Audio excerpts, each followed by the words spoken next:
E aí, pessoal, vamos analisar esporte comigo? E no vídeo de hoje a gente vai falar um pouco sobre o Fluminense, sobre a temporada do Clube Carioca, do Tricolor Carioca, um pouco dessa inconstância que vem acontecendo, foi aqueles lados ali de Laranjeiras, assim, falar um pouco sobre esse Brasileirão, da perspectiva que a gente vai ter também em relação à semifinal da Copa do Brasil, né, que o Fluminense enfrenta o Vasco no Clássico Carioca. A última partida que aconteceu aí na segunda-feira não traz muitos bons sentimentos para os tricolores, mas a gente também vai falar um pouco sobre isso. Eu quero agradecer a vocês também pelo apoio que estão me dando nesse momento. Quero pedir também para continuarem interagindo, compartilhando, se inscreverem no canal, ativarem as notificações para receberem mais avisos sobre os vídeos que estão saindo. E, sem mais delongas, vamos para o vídeo após a vinheta.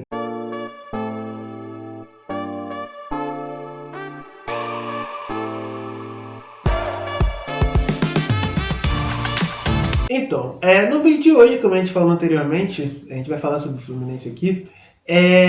E assim, vamos falar um pouco sobre o quanto esse time poderia produzir mais, poderia trazer melhores resultados, porém sofre bastante com algumas questões, com a falta de planejamento do elenco para a temporada, a janela de transferência um pouco fraca, né? Foi bastante decepcionante essa janela de transferência do clube nesse meio do ano. E assim, a gente viu alguns resultados aí acontecendo nos últimos meses, a desclassificação na Sul-Americana, de forma até surpreendente, por Lanús. A gente vê aí também a constante ganha e perde do Fluminense, né? Porque ganha uma rodada, perde na outra, ganha uma rodada, perde na outra. Então nunca consegue sair do lugar ali na tabela, consegue sempre mantém aquele meio de tabela ali. Nesse momento, o Fluminense ele aparece em sétimo lugar no Campeonato Brasileiro. Ele está a 5 pontos do Botafogo, que abre o G6 que dá a vaga na Libertadores. E então, assim, até que é ok, né, a posição do Fluminense, pelo time que o Fluminense tem. Até vamos falar que, assim, né, beleza, né? É uma posição ok. Porque, assim, o Fluminense, querendo ou não, na temporada passada vem de uma luta árdua contra o rebaixamento. Não foi rebaixado por uma vitória na última rodada em São Paulo, uma vitória até talvez que era dado até como improvável. O Palmeiras, que vinha lutando pelo título, né? Ali com o Botafogo, acabou perdendo o título justamente porque o Fluminense venceu aquele jogo ali. E, assim, o Fluminense, ele manteve praticamente as mesmas peças da temporada passada. Claro que teve a adição de alguns jogadores como o Everaldo, o Hércules, mas assim, se manteve a espinha dorsal do mesmo time que lutou contra o rebaixamento no ano passado. Então assim, né, a gente falar que a sétima posição é uma posição ruim pro Fluminense, acho que é meio complicado a gente fazer essa análise assim rasa sobre esse lugar que o Fluminense está na tabela nesse momento no Brasileiro. Porém, o que traz um pouco de desapontamento nesse momento para os tricolores, para os torcedores, é a falta de constância da equipe, né? E também uma desclassificação até meio triste que aconteceu há um mês atrás, né? Há menos de um mês atrás, que foi a desclassificação da Sul-Americana por Lanús. Assim, a gente vai falar um pouco sobre essa desclassificação aí mais pra frente. Vamos tentar focar na inconstância, porque uma coisa leva a outra, né? O Fluminense ele consegue trazer alguns momentos muito bons nessa temporada. A gente lembra muito do Mundial de Clubes, né? Que o Fluminense era dado talvez como entre os 4 clubes brasileiros que foram para o Mundial era talvez o pior, né? Assim, relacionado a elenco, relacionado a peças, assim, a reposição de jogadores, era talvez o elenco mais fragilizado dos 4. Mas dos 4 que estavam lá no Mundial de Clubes foi o time que chegou mais longe, né? Incrivelmente chegou numa semifinal até de uma forma surpreendente, que a gente pode falar assim, perdeu para o Chelsea, né, na semifinal, que é totalmente plausível perder para um time como o Chelsea, para um clube como o Chelsea, nesse momento, né, que é um clube, financeiramente muito melhor, muito maior até que o Fluminense nesse momento. Mas assim, Foi uma ótima amostra do que o Fluminense era capaz naquele momento ali. Era um time competitivo, aguerrido, mesmo com as suas limitações, entendia as suas limitações e, assim, né, mostrou que era capaz de fazer boas competições, né, ter uma constância, mostrar uma produtividade maior, né, do que talvez era previsto para eles. Porém, assim, se a gente for parar para pensar no Campeonato Brasileiro, o Fluminense não conseguiu transportar esse espírito, né, de Mundial de Clubes para o Campeonato Brasileiro no restante da temporada. Eu me lembro até que na época do Mundial, ali entre junho e julho, depois que o Fluminense foi eliminado, eu até pensei, cara, esse time do Fluminense ele é até favorito para ganhar competições como a Copa do Brasil, por exemplo, e a Sul-Americana. Né? Porque a Sul-Americana, vamos falar ali, a Sul-Americana, o Fluminense era o maior clube, né, da Sul-Americana ali. A gente teve aí o Corinthians participando da Sul-Americana, o Atlético Mineiro que ainda está na Sul-Americana na semifinal, teve o Fluminense e o Bahia. Eu tinha ali, tá, pra mim, que esses brasileiros eram os favoritos. O Atlético Mineiro correndo por fora, mas a gente tinha aí o Corinthians, talvez como um favorito, um franco favorito, só que fez uma campanha pífia, foi eliminado na primeira fase, na fase de grupos. Aí veio o Bahia, que caiu da Libertadores, né? E aí veio o Bahia também fez uma apresentação horrorosa, né? Acabou sendo eliminado na oitava de final de uma forma meio melancólica até. E aí tem o Fluminense, sobrou o Fluminense e o Atlético Mineiro. Dos dois eu achava que o Fluminense era um time que tinha essa capacidade de ser campeão mesmo, porque o Atlético passa por uma temporada meio que de crise, lutando para não cair até no Brasileirão, e o Fluminense era o que talvez fosse mais assim, né, que tivesse maior estabilidade, ainda mais depois de uma competição tão boa como o Mundial de Clubes. Porém, foi, foi demonstrado que o Fluminense ainda sofre bastante com a falta de reposições, com a janela de transferência principalmente fraquíssima que foi feita pela sua diretoria. Isso aqui é um tópico muito sensível, muito forte que tem que ser dito sobre o Fluminense. Eu vou tentar trazer agora aqui no vídeo uma visão sobre essa questão da janela de transferência, porque para mim é muito grave o que aconteceu no Fluminense e, tipo assim, não é um problema que assim pode pautar o restante da temporada. Vamos falar aqui sobre a janela. A janela de transferência do Fluminense, um clube que conseguiu chegar na semifinal do Mundial de Clubes, foi o que mais arrecadou em relação a dinheiro em comparação aos outros times brasileiros. E essa arrecadação que o Fluminense conseguiu, né, no Mundial de Clubes, poderia trazer um novo respirar para o clube, para ir atrás de alguns grandes jogadores, algumas peças que eram necessárias nesse momento de campeonato, de temporada, e talvez o Fluminense até estaria melhor, né? Por exemplo, não contratar um zagueiro que fizesse ali uma boa dupla com o Thiago Silva. O Fluminense sofre hoje sem um zagueiro confiável, por exemplo. Porque a falta desse zagueiro com o Thiago Silva ali, eu entendo que tem o Freitas, tem o Ignacio também, o Manuel, mas são caras que assim são inconstantes realmente. Até a palavra inconstante aparece muito aqui no vídeo, porque realmente é o que acontece no Fluminense nesse momento.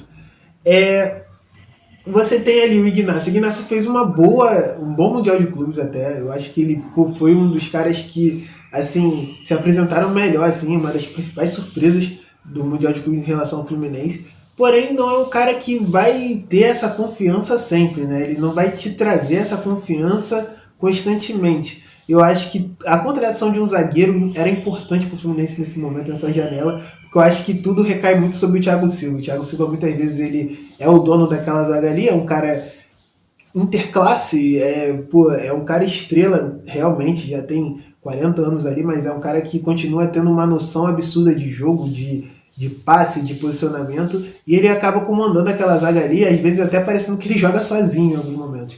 Então, assim, a falta da contratação de um cara ali para meio que segurar o piano ali com o Thiago Silva é um erro absurdo da diretoria do Fluminense, por exemplo. A gente tem também a falta de uma contratação de um atacante. Essa do atacante, para mim, é o que mais machuca o torcedor, porque o Everaldo e o Cano, eles não trazem uma sustentabilidade para o ataque do tricolor. Às vezes você tem ali uma boa jogada, você tem ali a criação de jogadas interessantes para os finalizadores, porém os seus finalizadores não conseguem ter uma grande eficiência. O Cano, por exemplo, ele já não entrega mais os números que entregava há 2 temporadas atrás, por exemplo. O ano de 2023 do Cano, por exemplo, do título da Libertadores, é absurdo, né? Ele chutava de qualquer lugar do país, a bola entrava. Era absurdo o que o Cano fazia com o Fluminense ali, naquele ano que foi campeão da Libertadores, o ano mágico do... Porém, é muito ruim nesse momento a sequência do Cano na temporada. E ele não consegue ter aquele dinamismo que ele tinha há, há um ano atrás, 2 anos atrás, infelizmente. Até que os números, os gols, o número de gols dele nessa temporada, até que não é tão ruim como a temporada passada, por exemplo. Né? E o Everaldo, cara, o Everaldo é uma situação meio tensa, porque é um cara que veio do Bahia, veio de algumas temporadas boas no Bahia, só que chega no Fluminense, não consegue fazer gols, a confiança dele fica abalada, vai para o Mundial. No Mundial tem algumas chances de concretizar gol, até tem uma chance até incrível dele contra o Borussia Dortmund, né? Que ele sai na cara do gol, só que ele não chuta, ou demora muito a chutar, e aí vira o bordão clássico desse chuta Everaldo, né? Então, assim, ele não consegue trazer também um dinamismo bom para as partidas do Fluminense em si, e a falta dessa contratação de um atacante é muito ruim nesse momento para o clube, porque o clube não consegue fazer tantos gols. Tem quem municia os atacantes, porém não tem quem faça as finalizações de forma correta, de forma tranquila. Então, assim, é muito triste ver que essa janela de transferência foi usada de uma forma errada, e aí essa janela de transferência, ela pauta o restante da temporada para você. Se você fez uma boa janela de transferência, geralmente você consegue uma ótima colocação no Brasileirão. A gente viu isso acontecendo com o Botafogo, por exemplo, ano passado o Botafogo abriu o cofre na metade da temporada, ele bateu campeão brasileiro e campeão da Libertadores. Se você não consegue fazer uma boa janela de transferência, você tendo recursos para isso, como o Fluminense, você vai sofrer ali, vai ter alguns impercalços pelo caminho, e é complicado, é triste e tem que lidar com isso. Assim, pra gente não acabar batendo muito na diretoria do Fluminense, né? Mesmo que ela mereça, ela fez uma contratação muito boa que foi do Lúcio Acosta. Luciano Acosta, um jogador da MLS, meio atacante, joga ele como camisa 10. Era uma posição também que precisava bastante de alguém ali, ainda mais com a saída do John Arias, foi para a Inglaterra. É outra questão polêmica a saída do John Arias, porque eu entendo que era o sonho da carreira do John Arias de ir para a Europa, mas era o melhor jogador do Fluminense. Deixar o seu melhor jogador ir só por causa do sonho dele e ainda não ganhar uma grana tão boa por causa disso é meio questionável. Eu entendo que pode ter ali tido uma conversa entre as partes de deixar ele sair por tudo que ele prestou ao Fluminense, que foi muita coisa, mas é um pouco tenso, né? A saída do John Arias, tanto que até se vê que talvez a idolatria dele ficou um pouco abalada ali com alguns torcedores, mas assim, bem poucos, né? Porque o John Arias foi sempre sensacional. Mas o Luciano Acosta é um grande jogador, é um cara que precisa também ter uma adaptação ali de futebol brasileiro. Ele nunca jogou aqui no futebol brasileiro, jogou na Argentina, jogou nos Estados Unidos, e assim, né, os Estados Unidos tem um ritmo um pouco mais lento realmente que o futebol brasileiro em si. A intensidade do futebol brasileiro é um pouco maior. Ele precisa dessa adaptação, mas é um cara que já mostra ser um pouco diferente, é um cara que mostra ali um pouco da sua capacidade técnica e de raciocínio para esse meio campo do Fluminense. Mas tirando essa contratação, não tem nada de bom de se falar dessa janela de transferência do meio do ano do tricolor carioca. Simplesmente é um sofrimento, e é um clube que a gente vê aí que pagou o preço dessa janela de transferência nas quartas de final da Sul-Americana, por exemplo. Era um jogo, era totalmente acessível se classificar para a semifinal passando pelo Lanús. Totalmente acessível. E assim, cara, os torcedores do Fluminense podem ficar chateados sim, porque era a melhor chance de título da temporada do Fluminense, era essa Sul-Americana. porque você pegaria o Lanús nas quartas de final, pela chave, nessa semifinal pegaria a Universidade do Chile, que, assim, beleza, é um time que pode complicar, poderia complicar o Fluminense, mas o Fluminense é melhor. E numa final você poderia ali pegar um Independente Del Valle, que realmente é um time muito perigoso, né? Ou um Atlético Mineiro, que é um confronto brasileiro e, assim, nesse momento eu acho o Fluminense mais time que o Atlético Mineiro, por exemplo. Então, assim, era a melhor chance. E o torcedor tricolor tem todo o direito de ficar chateado com essa eliminação absurda contra o Lanús. Jogou a primeira fora, perdeu 1-0, jogou mal, né, na Argentina. Mas assim, beleza, trouxe o jogo para o Rio, 1-0 era acessível para virar. E no Rio de Janeiro faz o gol no início, mas joga mal, não consegue atacar o Lanús jogando de uma forma até meio que copeira de ser, né? Não tendo tantas oportunidades, mas quando teve, chegou, fez o gol, 1-1, empatou o jogo. E isso aí, ficou por isso mesmo. O jogo ficou morno o tempo todo, o Fluminense não conseguia atacar, não conseguia furar a defesa do Lanús. É aquele jogo, aquele típico jogo de argentino mesmo, argentino e uruguaio. Eles gostam de fazer esse jogo acanhado, encardido, difícil, travado para o time brasileiro. E saíram daqui com o resultado que queriam e se classificaram, o Fluminense eliminado. Muito triste. Claro que ainda tem aí a Copa do Brasil, mas a Copa do Brasil é um pouco mais. É um pouco mais difícil, vamos falar assim, porque você tem um confronto contra o Vasco, que é o clássico, e no histórico aí em confrontos contra o Vasco não é tão bom por parte do Fluminense.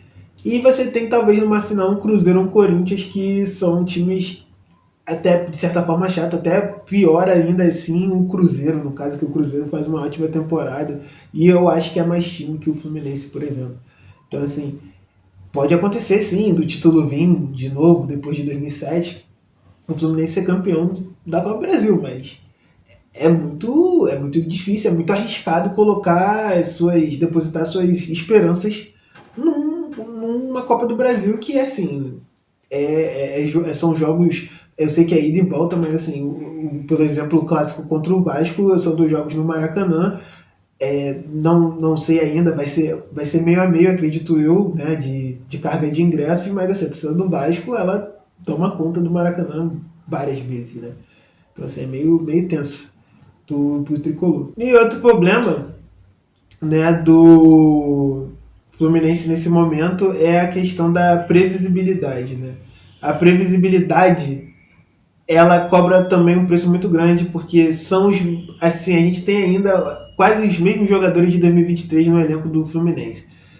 O elenco de 2023 ele já era um elenco envelhecido, né? O que foi campeão da Libertadores e tal. O Diniz conseguiu tirar leite de pedra de alguns jogadores ali realmente. Porém, agora, de 2023 para cá, já se passaram 2 anos. E a gente tem ali alguns caras ainda que continuam entrando, continuam tendo suas oportunidades. Eu entendo que eles deram muito pro clube, deram muito pro Fluminense, mas assim, se você faz a mesma substituição todo jogo, você se torna previsível. Então a gente tem ali o Keno entrando, o Lima entrando, o John Kennedy entrando. São os caras que entraram em 2023, por exemplo. São os caras que entraram na final da Libertadores de 2023, por exemplo. Então assim, são caras que eu acho que são importantes para o elenco, porém, se você torna eles constantes, muitas vezes constantes, às vezes o treinador não tem o que fazer. Parece que os treinadores que chegam no Fluminense eles sempre usam as mesmas armas. É incrível. O Renato Gaúcho passou, o Diniz passou, agora é o Zubeldia. No último jogo agora contra o Vasco, por exemplo, foi a mesma substituição que foi feita há 3 anos atrás, se a gente parar para pensar assim, há 2 anos atrás. Então, assim, essa que é a questão. O Fluminense ele não tem um elenco, ele teve recursos para isso, mas ele não conseguiu montar um elenco que fosse capaz de trazer a imprevisibilidade que poderia ser uma parte forte desse elenco, desse time, e agora continua sendo um time previsível para todas as outras equipes, não consegue mudar jogos.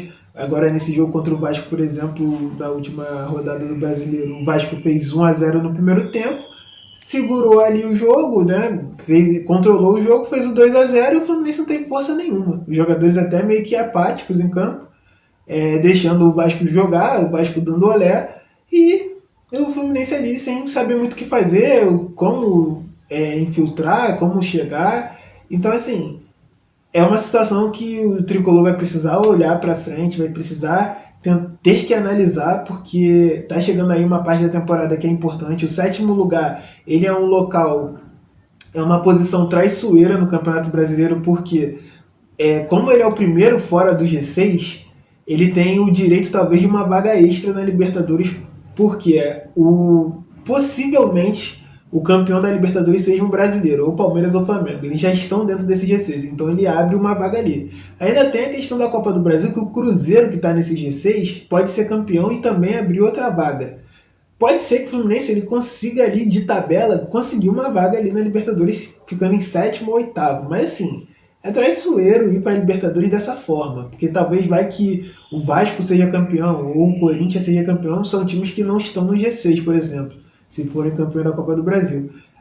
Se o Flamengo ou o Palmeiras não conseguirem ser campeão da Libertadores, ou for um Racing ou for a LDU, são times estrangeiros que não vão dar vaga extra para o Fluminense, por exemplo. Então, assim, tem que tomar cuidado nesse momento.